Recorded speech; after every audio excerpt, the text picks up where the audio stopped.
Precolonial Black Africa by Cheikh Anta Diop. Chapter 5. Political Organization.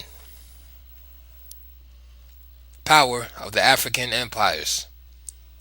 Before undertaking a detailed analysis of the political organization of pre-colonial Africa, we must show the actual power and the extent of the African empires. These factors are often minimized or left vague, insofar as there exists a certain persistent tendency to allude to more or less mythical white conquerors to explain African civilizations. It is worthwhile to reestablish the truth, strictly based on facts and documents, with regard to the relationship between white and black cultures toward the close of the first millennium, when Africa's history was beginning just about everywhere. Delafosse, quoting Ibn Khaldun, relates that, as early as the 8th century, after the conquest of North Africa by the Umayyads, Arab traders crossed the Sahara as far as the Sudan. Strength and extent of the empires. Ghana. Henceforth, new connections, never again interrupted, were being forged with the outside, particularly the Arab Orient and the Mediterranean world. These first traders discovered that the Sudan was governed by a black emperor whose capital was Ghana. The empire at its highest point extended from Jiaka on the west of the Niger River to the Atlantic Ocean, and north to south from the Sahara to the edge of Mali. The gold-rich region of Upper Senegal centered around Gadayaru, Garentel, and Eresni belonged to the empire. In Bakri's day, the outlying village of Aluken was an eastern border territory governed by the son of the late emperor Besai, uncle of the reigning Tunka Min. The white populations then inhabiting the land were under the strict authority of the blacks. In 990, the Berber center of Lemtunis, Ardugast, was governed by a black farba who levied taxes, tariff duties, etc.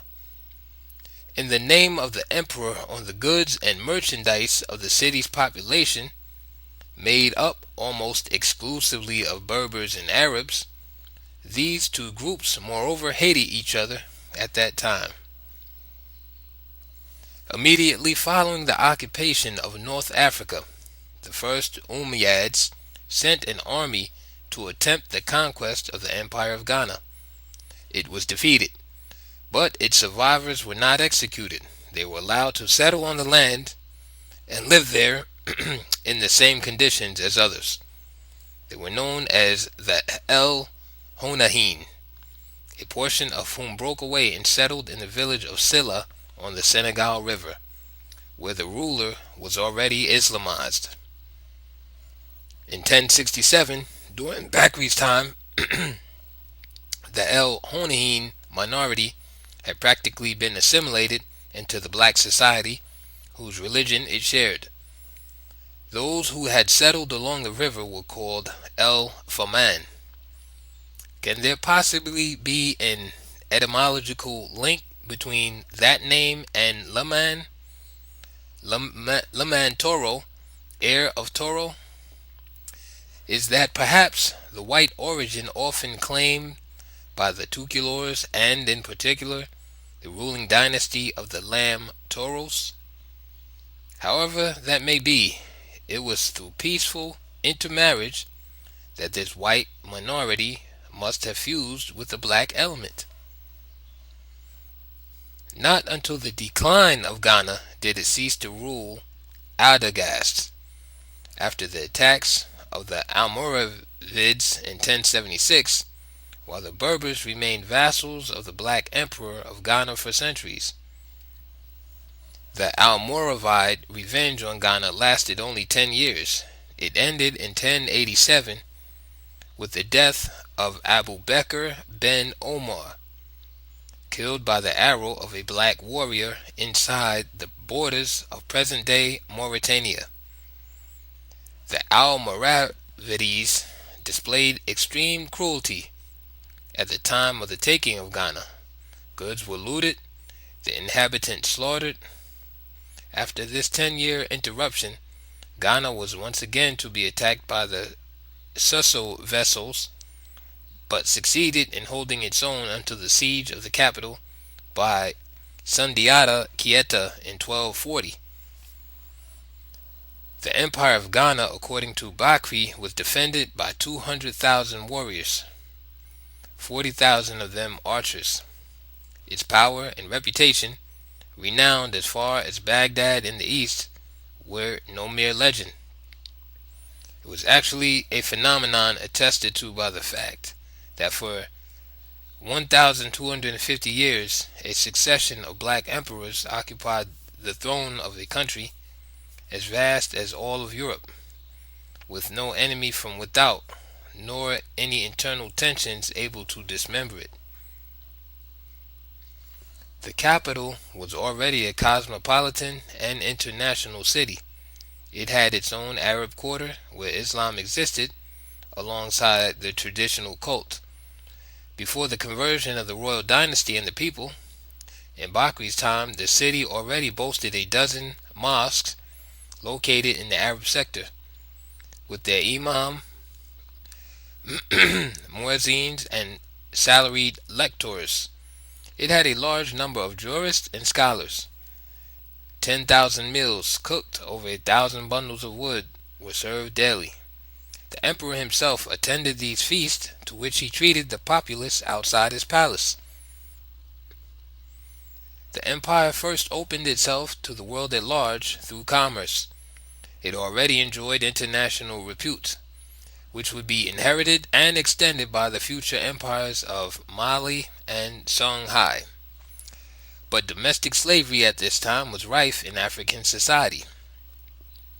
One could sell his fellow man to another citizen or a foreigner, which explains why Berber and Arab merchants, grown rich since settling at Ardugast, though still vassals of the black sovereign, could acquire black slaves on the open market.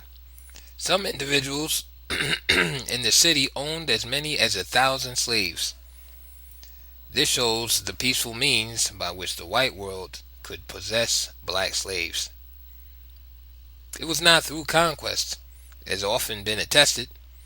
These empires defended when necessary by hundreds of thousands of warriors, and having their centralized political and administrative organization, were much too powerful for a single traveler thousands of miles from home to try any sort of violence against them. The reality of the matter was much simpler, as evidenced by the preceding, for reasons to be explained later on. Slavery would cease to exist in the white world, especially Europe, while still subsisting in the black. One sees here the complex facts that it has often been very tempting to use so as to obscure certain points of history. All the white minorities living in Africa might own black slaves, but slaves and white masters alike were all subjects of a black emperor. They were all under the same African political power. No historian worth his salt can permit the obscuring of this political, social context, so that only the one fact of black slavery emerges from it. Mali. The boundaries of the Empire of Mali stretch from the Gao, all the way to the Atlantic, and from the Sahara to the tropical forest. According to Ibn Khaldun, the Emperor of Mali reigned over the entire Sahara. Mansa Musa was a powerful sovereign whose authority extended as far as the desert near Urgala. In Bakri's view, Ifriqiya, North Africa, was bounded by a line parallel to the equator, passing through Sijil Mesa, and had the same universalist tendency, the same cosmopolitan character as Ghana. The capital city, Mali, also had its own Arab quarter, its mosque and jurists, its Muslim cemetery, etc. The emperor Mansa Kankan Musa made a celebrated pilgrimage to Mecca, 1324-1325. He exchanged embassies with Morocco, maintaining commercial and diplomatic ties with Egypt, Portugal, and Bornu. There were African interpreters in Egypt. Ibn Khaldun, speaking of the frontiers of Mali, which extended as far as the Atlantic Ocean, mentions the name of El Hajj Yunus, a Takrorian interpreter in Cairo. Africans were already in the habit of traveling to North Africa and sometimes settling there to study. Mali's international activity thus increased. Delafosse was quite right to be impressed by the might of this nation. Meanwhile, Gael had recovered its independence between the death of Gango, Kankan, Musa, and the ascension of Suleiman Mansa, and approximately 1 century later, the Mandingo Empire began to decline under the attacks of the Songhai, while preserving enough power and prestige so that its sovereign could meet on an equal footing with the King of Portugal, then at the height of his glory. The might of the empire was such that the Arabs at times called on it for military aid. Such was the case, according to Khaldun, of El Mamer, who fought the Arabo-Berber tribes from the region of Uragala in the North Sahara. He appealed to Kankan Musa on the latter's return from Mecca to come to his aid militarily. Khaldun also tells of the size of the Moroccan embassy in Mali and the interest the Sultan of Morocco displayed in it. The Maghreban Sultan even had prepared a selection of the finest products of his realm and entrusted to Ali ibn Ghanem, Emir of the Makel, the task of transporting this truly royal gift to the Sultan of the Blacks. A deputation made up of the highest ranking individuals in the empire accompanied Ibn Ghanem. Contrary to the notions prevailing today, the relationship then existed between whites and blacks could not have been those of masters to slaves. A passage from Ibn Battuta, who visited that very empire of Mali, clearly reveals the state of mind and the pride of Africans of this period. 1352. The border regions of the empire, such as Ualata at the edge of the Sahara, were governed by black farbas who levied customs, duties, and other taxes on caravans bringing merchandise into the country. Upon arrival, the merchants had to clear administrative formalities with them before being allowed to carry on their trade. It was in such circumstances that Ibn Battuta, accompanying one of these caravans, met the farber of Ualata, Hussein. Our merchant stood up in his presence, and even though they were close to him, he spoke to them through a third person. This was a mark of the little consideration he had for them, and I was so unhappy at this that I regretted bitterly having come to a country whose inhabitants display such bad manners and give evidence of such contempt for white men. Ibn Battuta was an eyewitness. It is difficult to contradict him regarding the feelings and attitudes he attributes to the speaker. But if the pride and dignity of the farber are beyond question, the contemptuous intentions attributed to him by Battuta seem to derive from the latter's ignorance of the proper ceremonials governing receptions and audiences of any African chieftain. As we have already seen in chapter 4, the latter addresses a crowd only through a herald. This was how the farber must have acted at his own court in Ualata. The white minorities who lived in the empire at the time of Ghana were now in even greater numbers. Under the rule of Malai, the Ulamidin, located on the bend of the Niger, the Mediza near Ras El Ma, and all the Berber tribes living in Mauritania, as evidenced by this passage from Mohammed Hamadullah in an article entitled Africa Discovered America Before Christopher Columbus, based on a contemporary text. Ibn Fadlallah al-Umari died 1348 has left us an account of an attempt to reach America from West Africa. Of his voluminous encyclopedia, Masalik al-Absad, only a minute fragment has so far been published. What follows is an excerpt from the fourth volume of his work.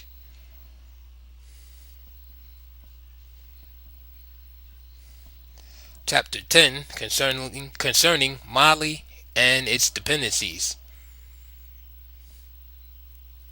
In these regions, there is no one deserving the name of king, unless it be the sovereign of Ghana, who is a kind of viceroy of the emperor of Mali, although in his own domain he is like a veritable king.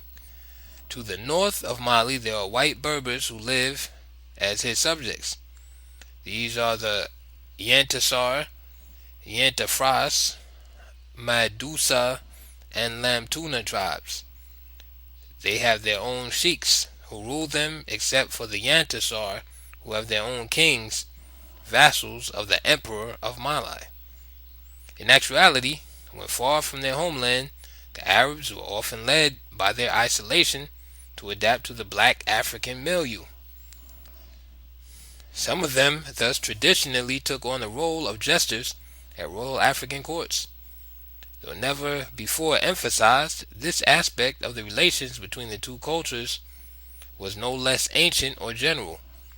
Khaldun thus relates the story of two Arab courtiers, Abu Ishaq el-Tonjan el-Mamer, who were part of Mansa Musa's entourage on his return from Mecca.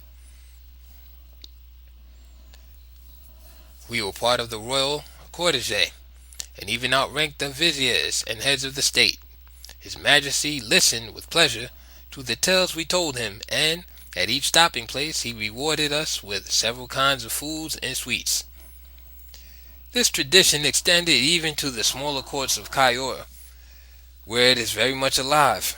It explains the existence in this area of Moors who have expediently adopted totemic names of reigning African princes. Many of the white citizens of Mauritania are named Fall and Deagni, because the Damel of Cayor had always to be a Fall, while the Deagnis were the landed seer proprietors of the earlier era. Khaldun stresses the coveted position which S. Sakli must have had at the court of Mali, in addition to the remuneration he received for the building the mosque of the Kyoga for Mansa Musa. Songhai.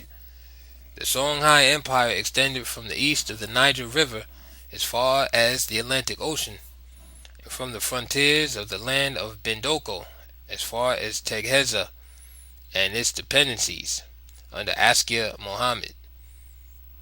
The strength of the army hastily raised to fight Dejuda was 12,500 cavalry and 30,000 infantry. Songhai inherited the international renown of Mali. From Kankan Musa to Askia Muhammad, the memory of the voyages of African princes is recorded in the annals of the East, where the astonishment expressed at the power of the African empires is indescribable. In their annals, the peoples of the Orient told of the voyage of the prince.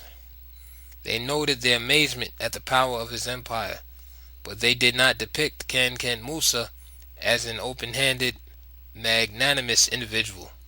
For, in fact, despite the extent of his holdings, he gave his alms in the two holy cities only a sum of 20,000 pieces of gold, whereas Askia el-Hajj Muhammad bestowed upon them 100,000 pieces of gold.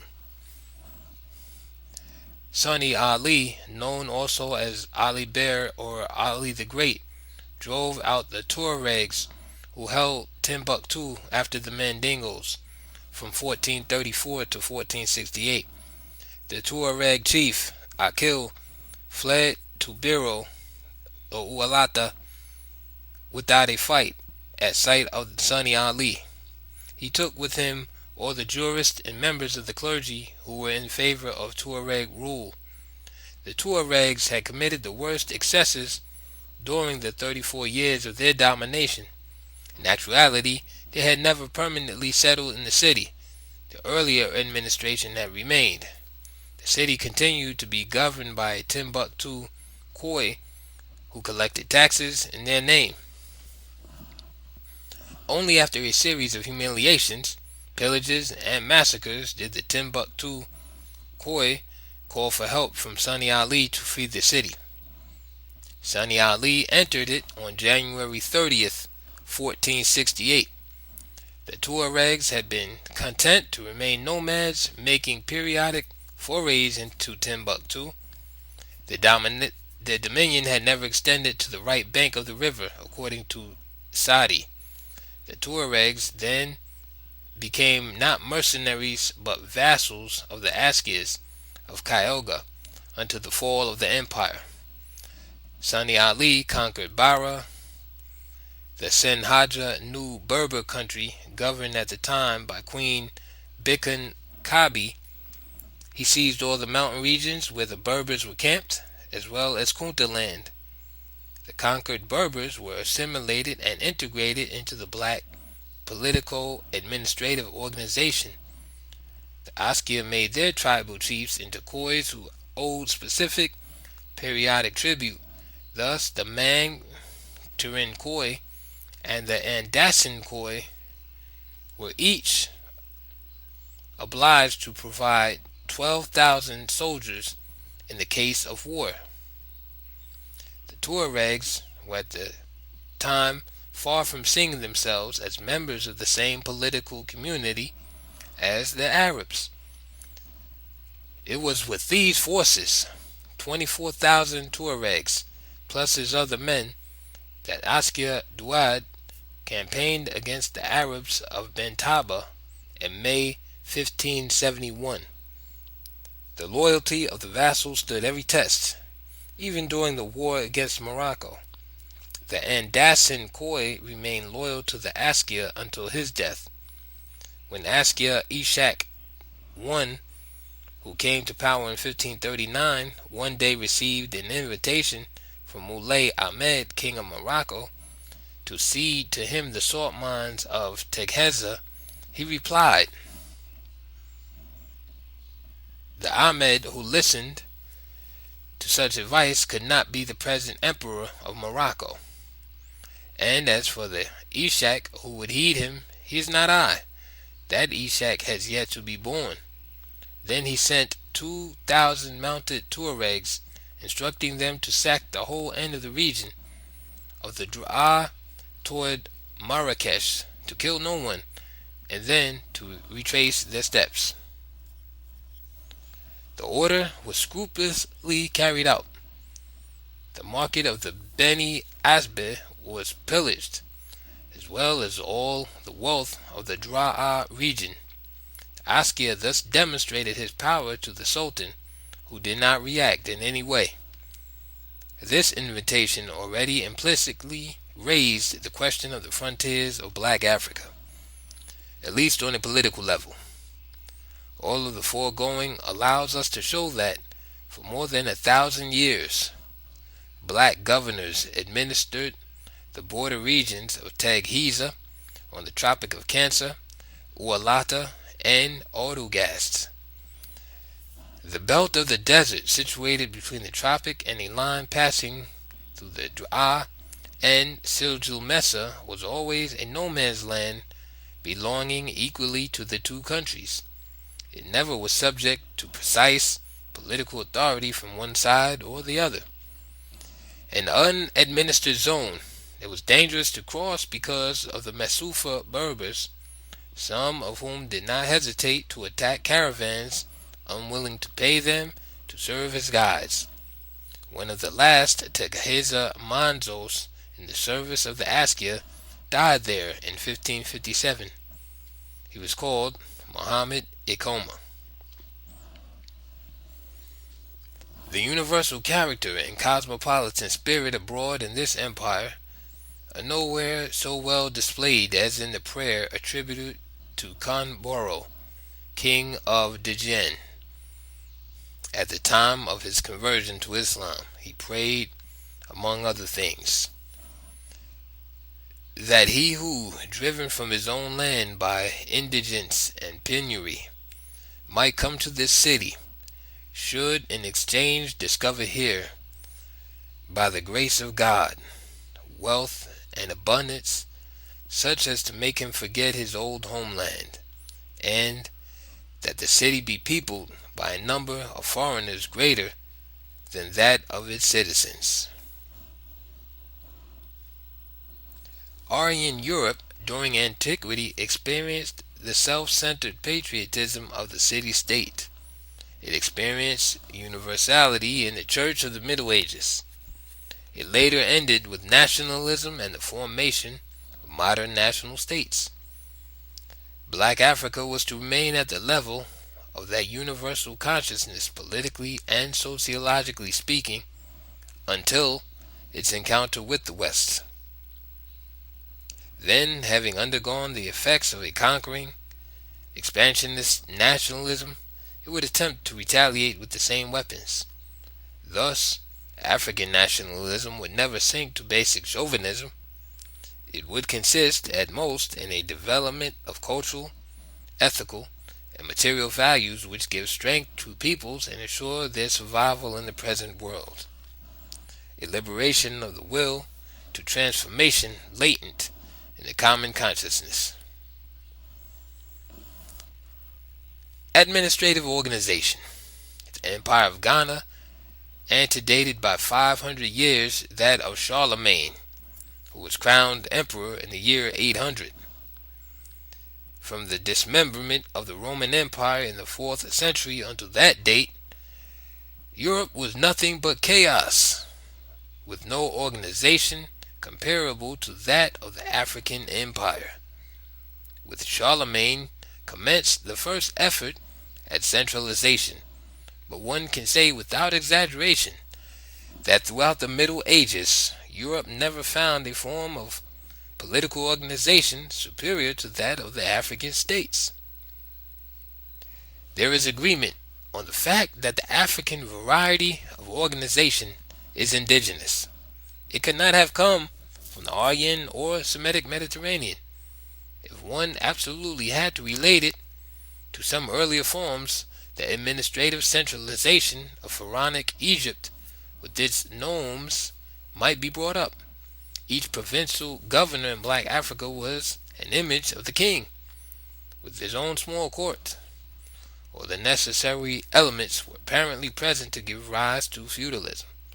So we can ask ourselves why, up to their disappearance on contact with the West, the African empires did not evolve into a political feudalism through the progressive emancipation of these provincial governors. Yet, among the Maasai, once a governor was appointed, holding rank of minister, the king who had so designated him, according to tradition, could not dismiss him. We can cite 4 explanations for this cohesion, which was so remarkable.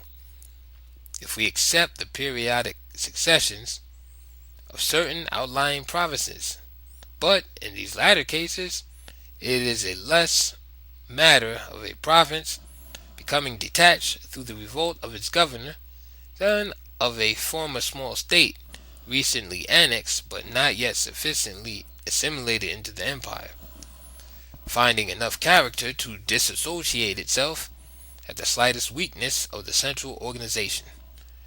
This was the case with the Senegalese states vis-a-vis Ghana, Jolof, El Farouin, Silla, and even Jirara. One of the explanations is of a religious nature. It seems beyond doubt that in traditional monarchies such as the Maasai and the Uadai in eastern Chad, the constitution was lived up to by all the people. Those in charge had a religious notion of their functions which prevented them from taking advantage of internal weakness in the political organization. We have seen that among the Maasai there was only one case of internal political struggle, and this came very late. B. In the Islamized empires such as Songhai, tradition gave way to a strict administrative control that left very little opportunity for feudal tendencies or possibility for secessionist maneuvers. Everything came from the Askia, and everything ended with him.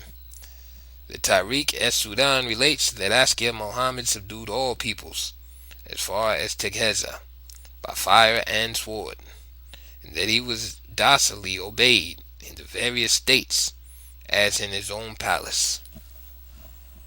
The principal governors were mere civil servants, dismissible at any moment in Shanghai, but they might remain in office for more than 10 years, in fact for life, as long as they did not visibly nurture ambitions above their situations, and their administration was properly conducted. C. During the Middle Ages, there evolved in European history a situation that has no parallel in Africa: the barbarian invasions. Of course, since prehistoric times, every continent has been invaded by peoples of other races, but during the recorded history we know of no invasions of black Africa that compare in suddenness and intensity with those experienced by Europe in the 10th century. The new European society, born of the fusion of Gallo-Romans with the barbarians who invaded in the 4th century, was already established. It had already developed its first political structures, its first tentative administrative centralization in Charlemagne's day. After his death, Europe was eventually divided into 3 separate kingdoms ruled by his grandsons. It was then invaded anew by the Norse in the 10th century. As André Ribard has shown, the insecurity which was then prevalent in the rural areas impelled the peasants to organize around a strong protector, a lord, whose authority over those under his protection grew daily more meaningful, whereas that of the king, living in virtual isolation at his capital, was more and more symbolic. It was thus, under the threat of external danger, against which protection at any cost was necessary, that European feudalism was born and grew concomitant with the seizure and occupation of the land by the lords. Much has been made of Arab invasions of Africa. They occurred in the north, but in black Africa they are figments of the imagination. While the Arabs did conquer North Africa by force of arms, they quite peaceably entered black Africa. The desert always served as a protective shield. From the time of the initial Umayyad setbacks in the 8th century, no Arab army ever crossed the Sahara in an attempt to conquer Africa, except for the Moroccan War of the 16th century. During the period of our study, from the 3rd to the 17th centuries, not one conquest was ever launched by the way of the Nile. That of the Sudan, accompanied with the help of England, came only in the 19th century. Nor was there ever any Arab conquest of Mozambique or any other East African territory. The Arabs in these areas who became great religious leaders arrived, as everywhere else, individually and settled in peacefully. They owe their religious influence and later acceptance to spiritual and religious virtues. The Arab conquest, dear to sociologists and necessary to their theories, but did not exist in reality. To this day, no reliable historical documents substantiate such theories. We will cover the question of the later Moroccan occupation of Timbuktu in Chapter 7, and we will see that the limited character of this phenomenon could not cause the outbreak of general panic such as took place in Europe, which would have been necessary for the birth of African feudalism. According to Ibn Khaldun, it was rather from Africa, from Ethiopia and Nubia, that an expedition to conquer Yemen took off. Beside them, the Demdem, are the Abyssinians, the most powerful of black nations.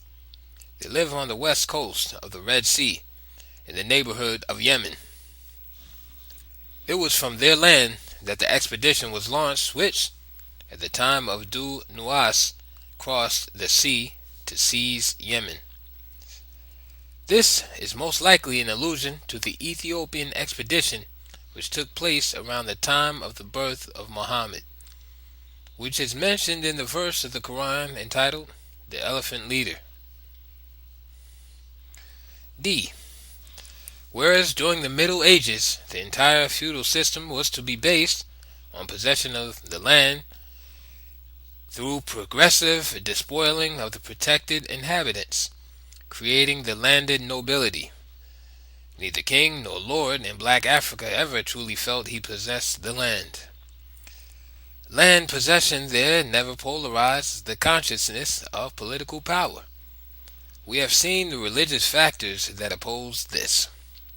The king and the little local lord knew that they owned slaves and that they ruled the entire country, the extent of which they knew perfectly well, and whose inhabitants paid them a specified tax. Yet they never felt that they owned the land. The African peasant situation was therefore diametrically opposed to that of the serf bound to the soil and belonging, along with the land he cultivated, to a lord and master. The conditions under which the very first masters of the soil, such as the Serer Lamans, ceded plots of land were in no way comparable to those in force during feudal times. They could never result in the loss of liberty for a non-slave. Under the worst of them, they called for an annual rental guaranteed by verbal agreement, cancelable at the end of each season. Even the poor worker, the Navatane, who possessed only the strength of his own arms, could not be reduced to slavery. In the morning he worked for the Laman, and in the afternoon for himself, on the same plot granted to him.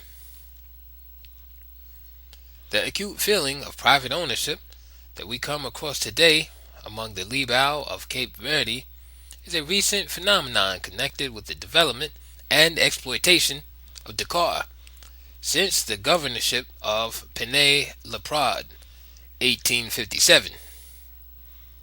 It was he who effected the first subdivision of land and issued authorizations for construction. The economic development of the port of Dakar very quickly gave a special value to all the land on the peninsula, so that the Libau landowners, who until then had been little concerned about it, now came to appreciate the increased value of their lands. These are the four causes which seem to explain the absence of a landowning feudal system in the history of Black Africa. Resources of the royalty and nobility. Taxes. What then did this non-landowning nobility live on? What in particular were the material resources and the finances of the king? We have seen that the institution of a tax, first conceived of as a tithe, a ritual deduction on the wealth of all subjects, was present in all these empires. As everywhere else, it was at first collected as payment in kind, then later, in Songhai and Mali, in gold currency. The litigation which opposed the Timbuktu Khoi to the Tuareg chief Akil was resulted in the intervention of Ali Ber, arose from the apportionment of the collected taxes. It had been the custom for 1/3 of the taxes to go to the Khoi, but Akil refused to give him a single gold piece out of the 3,000 mitkals he collected. It appears that Askia Ishak I practically crushed Timbuktu's merchants with taxes.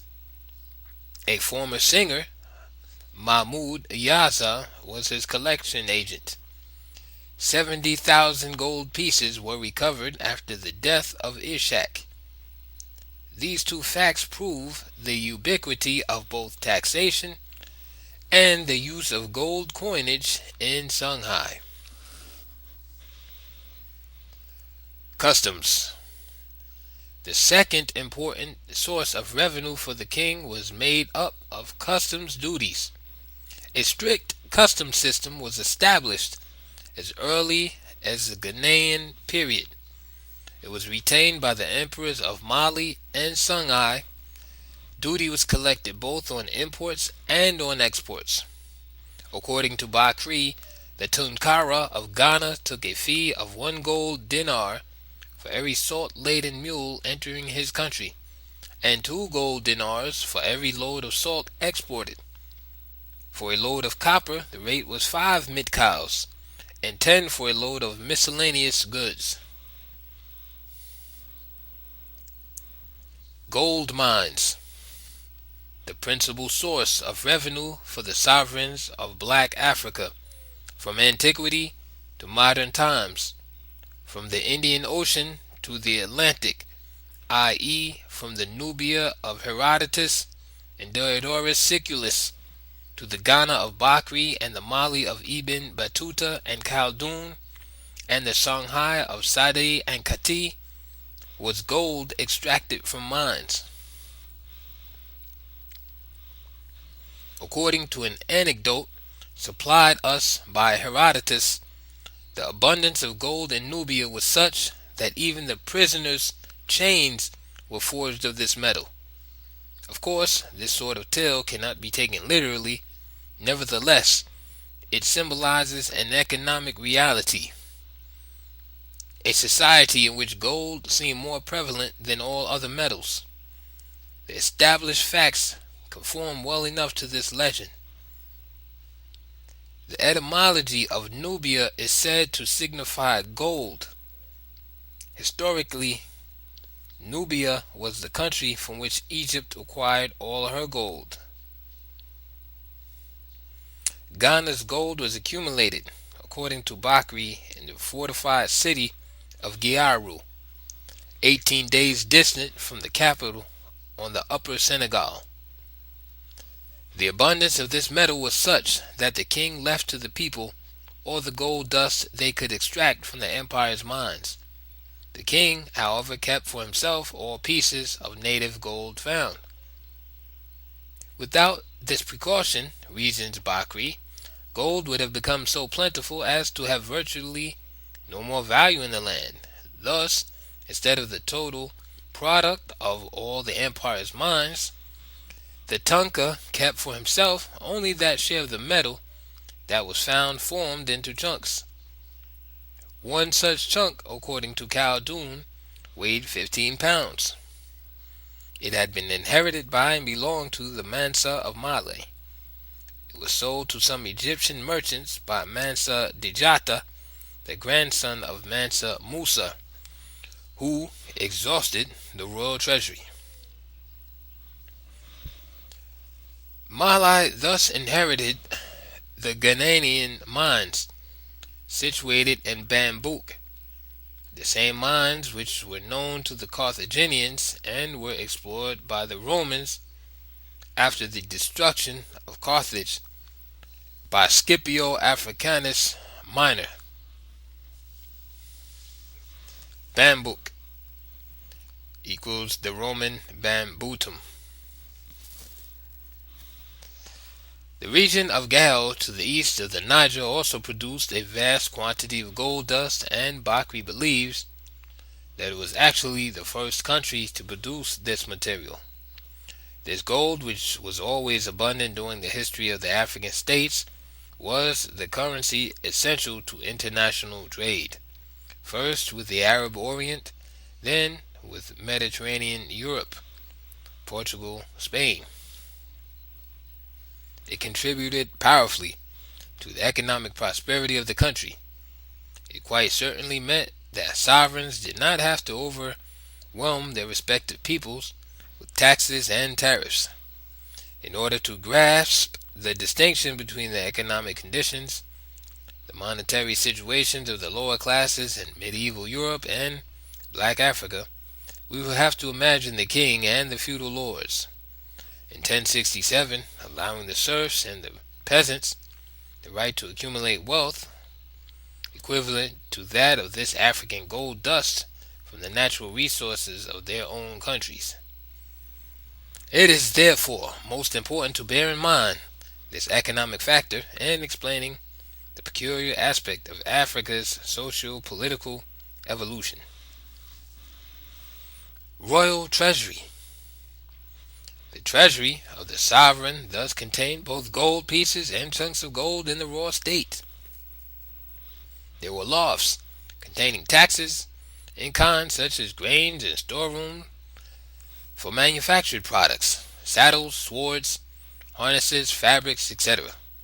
A fair share of the treasury of Sunny Ali was deposited with the Cadi of Timbuktu, perhaps because the Cadis, due to their positions, were traditionally honest men. This treasure did indeed exist, for it was where Askia Muhammad, after his coup and accession, found the money for his pilgrimage to Mecca. Booty. Foreign expeditions also were profitable, whether to secure existing borders or to increase the size of their countries. The sovereigns undertook military expeditions outside the territories inhabited by their own subjects, whom they had to protect. There was a favorable occasion whenever two contiguous states were not allies. The borders were then vigilantly guarded, and sometimes a defensive reflex might spark a conflict. The properties of the losers would then be appropriated. Thus, in March 1513, El-Hajj Askia Muhammad led an expedition into Kashina. In February 1514, he began a campaign against El-Odala, the Sultan of Agadez, which ended February 15th, 1515. However, as he gave no share of the booty to his vassals, one of them, Kotal, the Liki chief, also called Kanta, revolted against him. A battle ensued, at the end of which the Askia's troops were not able decisively to defeat Kanta's. The latter thus freed himself from the Askia's authority. That situation was to last until the end of Songhai. An unsuccessful attempt at reconquest went on from February 5th, 1516 to January 24th, 1517. Three facts should be noted. Contrary to what is sometimes suggested, these expeditions were by principle directed against foreign territories, for the reasons already given, not against the sovereign's own subjects living within his realm. This major political error was only very rarely committed in desperation by a few minor emigre kings. This was probably the case with some of the damsels of Cayor, who were confined within a relatively small, poor country beyond whose borders lay powerful, hostile kingdoms that it would have been out of the question to attack. Booty thus acquired was indeed a source of revenue. Finally, Kanta, the chief who won his freedom, was neither a civil servant nor an army leader who might have mutinied, but the minor king of a foreign nation which had been annexed and thus regained its independence. The Askia was the center of the administrative system, all of whose workings were familiar to him. We have seen that he made the appointments to all offices, some of which might go to his son. He appointed the Cadi, the generals, and so on. He sometimes asked a functionary promoted to a higher office to name his own successor. The Askia El-Hajj accession, August 7th, 1582, after putting down a palace revolt, elevated the Khalat Shah Denkelko, who had remained faithful to him, to the office of High Khoi, in place of Bokar, who had betrayed him. To the greatest satisfaction of the Kala Shah, he then asked him to name his successor. The new High Khoi did not hesitate to choose his own son. Fees connected with assuming administrative offices.